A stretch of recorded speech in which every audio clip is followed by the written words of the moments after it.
Hey everyone. In this episode, we wanted to spend a little time talking about addiction and how it relates to food and, in particular, obesity. And to kind of get started here, I guess the best thing would be to first define what is an addiction. Well, there's two schools of thought out there. The DSM, I'm going to read it off, defines addiction as a primary chronic disease of brain reward, motivation, memory, and related circuitry. And it goes on to say dysfunction in these circuits leads to characteristics, biological, physical, social, and spiritual manifestations. So that's one school of thought. That's the conventional medicine. This is thought. The conventional thought, is that addiction is a disease. Yep.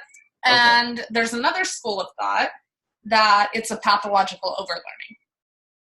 What's that? You overlearn a habit. Oh, so the other school of thought's basically it's just a maladaptive behavior, rather than being a disease. Yep. Okay. So if we take a step back, then and we look at a disease means that there's really something that is affecting the normal functioning of processes within the body, right? Exactly. If addiction was a disease, then a disease of the brain, then, you could never fix it. Yeah. Okay. So you could never fix it. So diseases you live with forever.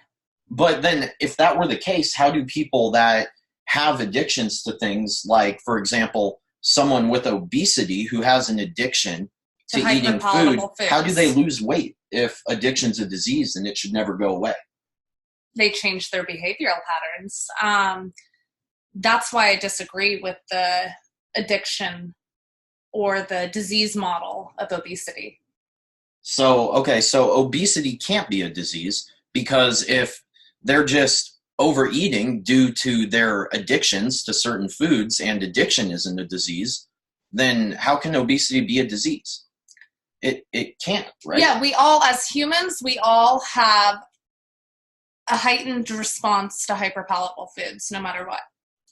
Some people have more of a dopamine and an endorphin response to hyperpalatable foods. And so that's why the medical establishment thinks that it's a disease, because these people have more of a response to these foods. But that's not true.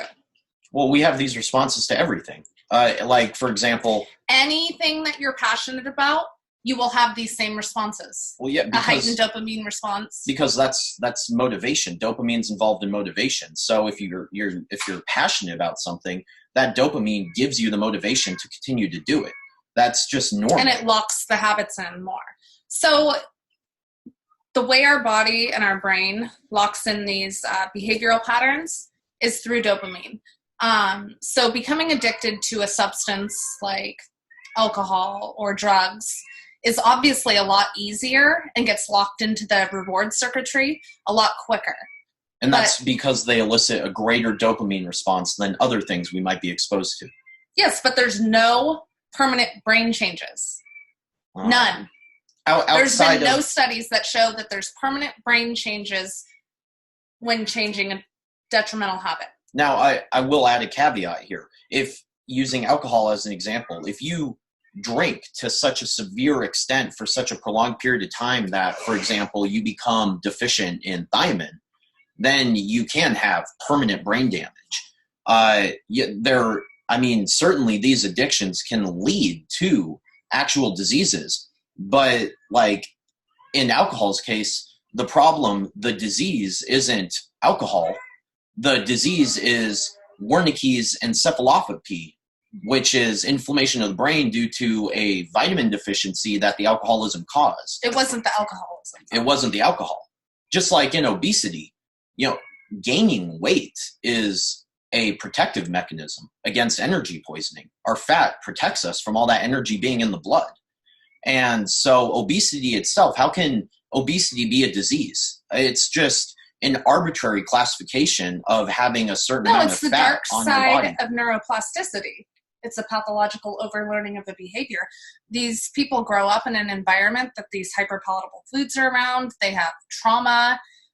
where they self-soothe with food. Like, there's so many inputs that make it very hard to change, but it's not a disease. Yeah. It can lead to diseases, but it itself is not a disease. Yeah. Plus, I think kind of smoking gun here is people with metabolically healthy obesity. They are obese, but every other, marker of their health is just fine.